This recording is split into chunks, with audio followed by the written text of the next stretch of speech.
Au cours de la semaine du 26 août 2013, les audiences tenues dans le procès de Jean-Pierre Bemba Gombo devant la Cour pénale internationale ont été marquées par l'audition de 4 témoins à décharge. Jean-Pierre Bemba Gombo serait pénalement responsable, en qualité de chef militaire, de crimes contre l'humanité, meurtre et viol, et de crimes de guerre, meurtre, viol et pillage, qui auraient été commis en République centrafricaine au cours de la période comprise approximativement entre le 26 octobre 2002 et le 15 mars 2003. Son procès s'est ouvert en novembre 2010 devant la chambre de première instance 3 de la Cour. Entre les 26 et 30 août 2013, 4 témoins cités par la défense ont été auditionnés par voie de vidéoconférence et avec des mesures de protection telles que l'usage d'un pseudonyme, l'altération de la voix et la distorsion de l'image. Le témoin désigné par le pseudonyme T0425 a déposé notamment au sujet de la protection rapprochée de Jean-Pierre Bemba Gombo entre octobre 2002 et mars 2003. Le témoin a également évoqué le déploiement de troupes du MLC, Mouvement de libération du Congo, en République centrafricaine, et il est par ailleurs revenu sur des déplacements effectués par M. Bemba en RCA pendant cette même période. Il a été interrogé par Maître Peter Haynes, conseil de la défense. Au total, combien est-ce que d'officiers de protection rapprochés se rendraient avec M. Bemba de sa résidence à son bureau? Dans la section rapprochée, ceux qui étaient quotidiennement à côté de lui, ils étaient toujours au nombre de 10. Quant à ceux qui étaient chargés de l'intervention, ils étaient au nombre de 30 personnes.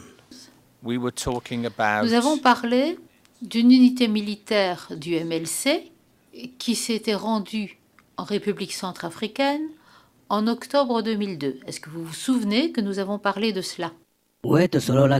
Oui, nous en avons parlé. Je le sais. Ce que je voudrais savoir, c'est ceci. Est-ce que M. Bemba s'est rendu à Zango pour parler à cette unité avant qu'elle ne traverse la rivière? Il n'a pas eu d'entretien avec les militaires.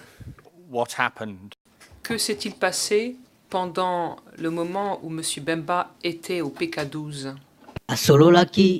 Il avait adressé un mot aux troupes. Il avait fait en lingala, mais il avait également fait en français. Merci beaucoup. Monsieur le témoin, à part les 2 visites que vous avez décrites, est-ce que M. Bemba s'est rendu en République centrafricaine entre le mois d'octobre 2002 et le mois de mars 2003? Ce n'était pas en mars 2003, c'était début novembre 2002 que nous avons effectué ces voyages. Les buts étaient de rencontrer le président Patassi. C'était donc au début du mois de novembre 2002. Le second a eu lieu le 25 décembre 2002.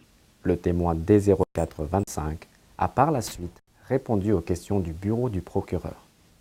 Répondant à Jean-Jacques Badibanga, le témoin est entre autres revenu sur le rôle de M. Bemba au sein du MLC en commentant une vidéo qui a été diffusée en audience.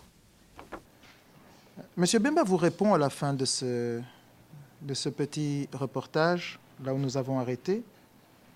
Il dit en résumé que personne n'est né soldat, personne n'est né politicien. Pour devenir soldat, on a besoin d'une formation, et c'est ce que lui, il a suivi à Kisangani. Alors, visiblement, M. Bemba, lorsqu'on lui demande s'il est un civil plutôt qu'un soldat, il répond qu'il a eu une formation de soldat. Est-ce que ceci vous fait revoir votre déclaration ou ce que vous aviez dit juste avant qu'on ne joue cette vidéo? Cette vidéo, je viens de la voir comme vous me l'avez montré. Le commandant était aux côtés de M. Jean-Pierre Bemba à partir de Gemena. quant à ce qui s'est passé au moment où il était à Kisangani, moi je ne sais pas. Même s'il dit qu'il avait suivi une formation, comme vous venez de me le traduire, la formation militaire, c'est pas quelque chose qui se fait en une semaine. Moi, je n'appelle pas ça une formation militaire. C'est la même chose pour les secrétaires nationaux qui avaient suivi un recyclage dans ce qu'on appelle le domaine paramilitaire. Moi, je ne suis pas expert en français. Mais cela ne veut pas dire que si quelqu'un suit un recyclage, il devient soldat. Cela ne veut pas dire que quand on leur permet de suivre un petit cours pour leur permettre de ne plus avoir peur, cela ne veut pas dire qu'ils deviennent soldats. Il y a des choses qu'on présente aux gens pour qu'ils puissent être courageux. Quand ils entendent par exemple des détonations, c'est tout à fait normal qu'on puisse leur donner un tel recyclage. Mais un soldat ne peut pas être formé en 1 ou 2 semaines. Même ceux qui les formaient ceux qui étaient formés pendant des combats, ils n'étaient pas formés en 1 ou 2 semaines. Ils étaient formés en 3 ou 4 mois. Je n'accepte pas de dire que c'est un soldat à qui on peut remettre des troupes afin qu'il puisse les commander. Je dis jamais, je m'oppose à cette idée-là et je peux vous dire que c'est un grand mensonge. Moi, à ma connaissance, je sais que c'est un civil. Le témoin D0425 a enfin répondu aux questions des représentants légaux des victimes, dont celle de maître Asingambi Zarambo. Est-ce que l'accusé Bemba recevait des rapports de ses commandants sur le terrain et est-ce qu'il leur donnait des ordres aussi? Il ne donnait pas des ordres. Tout rapport venant du territoire national allait au chef d'état-major général. Puisque Bemba était le président, il pouvait recevoir les messages en tant qu'information, mais les destinataires étaient les chefs d'état-major général. Maintenant, quant à savoir si les chefs d'état-major général étaient en liaison avec les personnels qui étaient sur le terrain, ça je l'ignore. Mais je peux ajouter en disant que M. Jean-Pierre Bemba ne commandait pas les troupes. L'audition du témoin D0436, 29e témoin cité par la défense, s'est déroulée essentiellement en audience à huis clos partiel entre les 27 et 28 août. En audience publique, le témoin a brièvement évoqué un préjudice dont lui et sa cousine auraient été victimes face à des éléments rebelles de François Bozizé en octobre 2002 au PK12.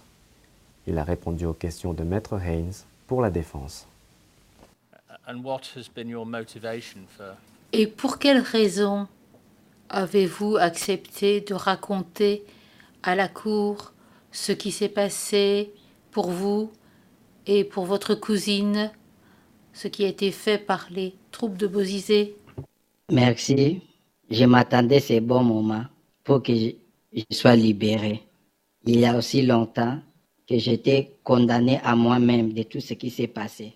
Même si j'ai expliqué aux gens, personne ne peut comprendre la grandeur de la situation. Mais aujourd'hui, comme je les parle devant la masse des gens, je me sens maintenant libéré. C'est pour cela que j'ai cherché les moments dans lesquels je peux parler comme ces moments-ci. Maître Eric Iverson, substitut du procureur, a par la suite demandé au témoin D0436 de s'exprimer sur d'autres crimes dont il aurait entendu parler à l'époque des faits. Monsieur le témoin, qu'est-ce que vous savez sur les crimes commis par les troupes congolaises? Je vous ai dit, je n'ai pas traîné longtemps à PK12. J'ai quitté PK12 après 3 jours de l'événement pour aller soigner ma cousine à moi. Donc, tout ce qui s'est passé là-bas, je suis au courant de rien. Moi, personnellement, je n'ai pas vu les FACA en train soit d'assassiner, de de faire le maître, je n'ai pas vu. J'ai quitté déjà. S'ils ont fait après moi, là, je ne peux pas les témoigner ici. Les 28 et 29 août 2013, ce fut au tour du témoin D0429 de faire sa déposition.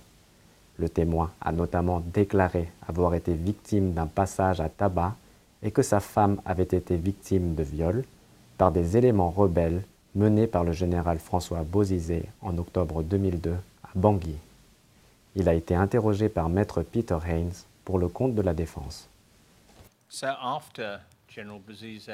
Après que le général Bozizé ait pris le pouvoir, est-ce que vous-même ou votre épouse avez tenté de vous plaindre des événements à quelqu'un, à quelque autorité?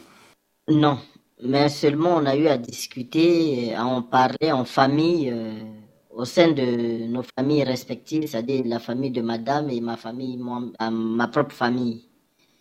On a discuté longtemps de ça et d'aucuns nous disaient que c'est sans espoir. Bon, c'était un peu ça. C'est sans espoir, ça ne pouvait pas aboutir.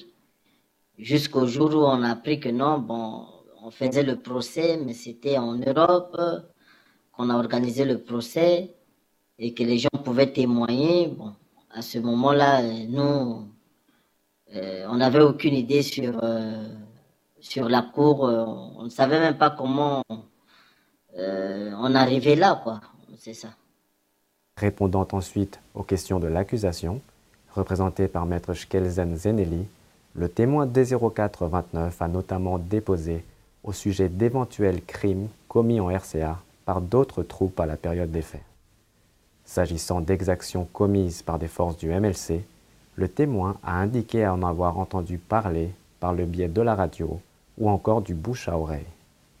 En fin de semaine, ce fut au tour de madame le témoin D0430 de débuter sa déposition devant la Chambre, essentiellement à huis clos partiel. Lors d'un bref passage en audience publique, elle a déclaré avoir été victime de viols commis par des éléments de la rébellion de François Bozizé qui avait investi son quartier à Bangui en octobre 2002. L'audition de ce témoin se poursuivra lors de la semaine du 2 septembre 2013.